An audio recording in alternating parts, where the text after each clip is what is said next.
Magandang araw sa lahat mga kabasketball, at kung bago ka lang pala sa channel na to ay mag-subscribe ka na at pindutin ang notification bell.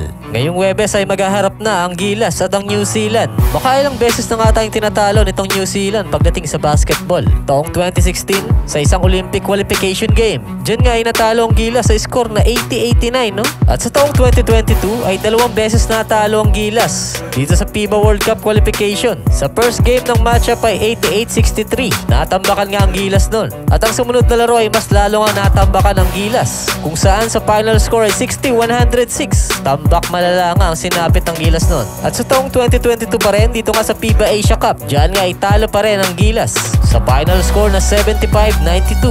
Maalat nga ang sinapit ng Gilas dito nga sa New Zealand sa mga taong nagdaan, na kung saan ay puro talo nga ang sinapit nitong Gilas. Kaya panahon na nga sigurong makabawi ang Gilas dito nga sa New Zealand, dahil ibang lineup na nga ang ating national team ngayon. Dito nga sa kanilang 15-man pool, no, sa roster nga ng Gilas. Syempre narito nga ang ating kilala na si Justin Brownlee. Power forward, small forward yung kanyang laruan. Sa kanyang listed height ay 6'6". Marami nang napatunayan ito si Justin Brownlee dito sa Gilas. Sumunod ang ating backup naturalized player na si Ange Kwame. Pagdating sa kanyang height ay 6'11" at sentro ang kanyang laruan. So bawal nga sila magsabay nito ni JB dito nga sa FIBA. So hindi pa nga natin alam kung saang game ba siya maglalaro, kung dito ba sa New Zealand or sa Hong Kong. So magandang warm up na rin ito para sa kanya, dahil siya nga ang import itong Meralco Bolts dito sa East Asia Super League. So ilang araw na lang din at meron nga sila magiging laban. Sumunod itong si Scottie Thompson, isang 6'1" shooting guard. So hindi nga siya nakasama sa Olympic qualifier dahil sa injury. At ngayon ay magbabalik na nga muli itong sa Gilas, itong si Scottie.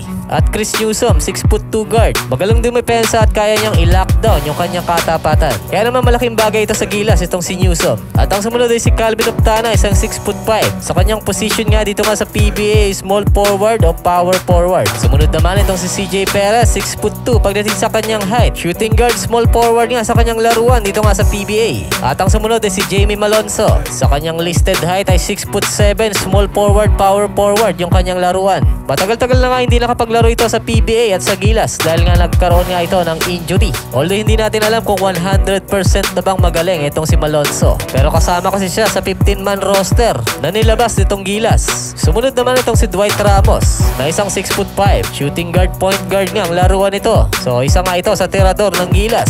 Sumunod naman ito si Carl Tamayo. Sa kanyang height ay 6'7" at small forward yung kanyang laruan. At ang sumunod naman ito syempre si Kai Soto. Siya nga yung pinakamataas na sentro nitong Gilas na 7'3". Malaking bagay talaga sa Gilas ang merong Kai Soto dahil siya ay isang ring protector. Sumunod naman ito si Kevin Kiambao. Sa kanyang listed height nga dito nga sa FIBA ay 6'4" nga siya rito. Meron namang ibang nagsasabi na 6'5" nga raw. Ang laruan nga ni Kevin Kiambao ay small forward, power forward nga. At ang sumunod ay si Japet Aguilar, 6'9". Power forward o sentro ang kayang laruan ito ni Japet. So veterans na ito si Japet pagdating sa national game. At syempre ay Junmar Pardo, isa na rin sa veterano pagdating sa national game. So center position nga ito si Junmar Pardo. Pero minsan ay makikita nga natin na pinagsasabay sila nito ni Kai Soto. At kahit nga nagkakaedad ay kaya pa rin pumalag, no, sa mga FIBA games. At AJ Edu, 6'11", power forward at center position. Kahit nga siya ay matangkad ay may kabilisan nga gumalaw ito. Maganda rin ang kanyang ball handling. Kaya naman halos parang mobile big na rin. At Mason Amos, 6'7", small forward, power forward yung kanyang laruan. So itong mga binanggit ko, ito yung 15-man pool ng Gilas. So ang iba rito ay backup kung sakaling merong nga ma-injury sa lineup ng Gilas.